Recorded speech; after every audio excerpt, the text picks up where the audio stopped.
Hello, and welcome to episode 8 of Copper to Diamond. For this episode, I want to tell you a story. My hope is that if you're going through something similar, you'll know that you're not alone.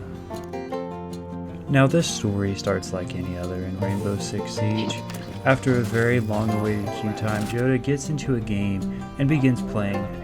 After single-handedly winning round 1, he moves on to round 2 with an increase of confidence. After getting a fantastic kill from the roof, Joda moves downstairs to rush in on the last defender and once again win the round for his team. He then says, "This one's going so much better than the last one." Little did Joda know that those words would be his undoing.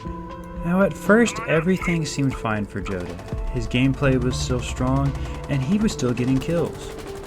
But just as you're likely to find with relationships, when everything is fine, it's probably not fine. Joda tried with everything he had to single-handedly win the round for his team, but his efforts were futile.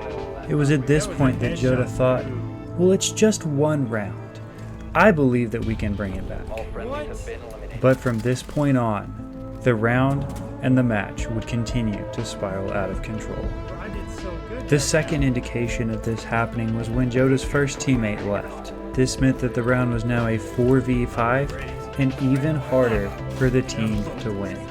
But this wasn't going to stop Joda from trying his very best. And there were times when it started to maybe even seem hopeful. In these moments, Joda thought maybe I can do it all by myself. However unfortunate it may be, all of those moments would prove to be short-lived and nothing more than a fantasy. Joda checked the scoreboard and thought, how am I 7-2 and still losing this match?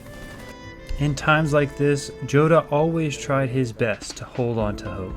This situation, however, would only continue to grow worse.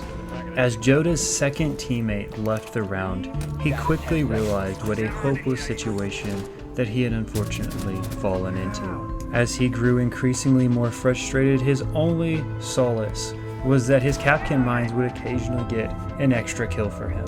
Having already had 2 teammates abandon the game, it came as no surprise to Joda that another one of his teammates' keyboards just magically stopped working. By this point, the hopelessness has completely set in, and Joda has come to terms with the fact that he's going to lose this ranked match, and there's nothing he can do about it.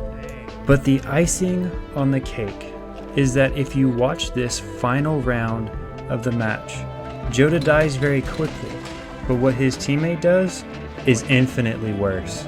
As Joda is doing everything he possibly can to help his team on the cam since he is dead, one of his freaking teammates freaking kills the other teammate even though there's only 2 of them left and they're gonna lose the round anyways.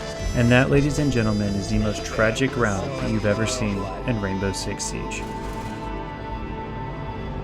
Hey guys, thank you so much for watching. If you enjoyed the video, please feel free to leave a like and subscribe, and I will see you guys in episode 9.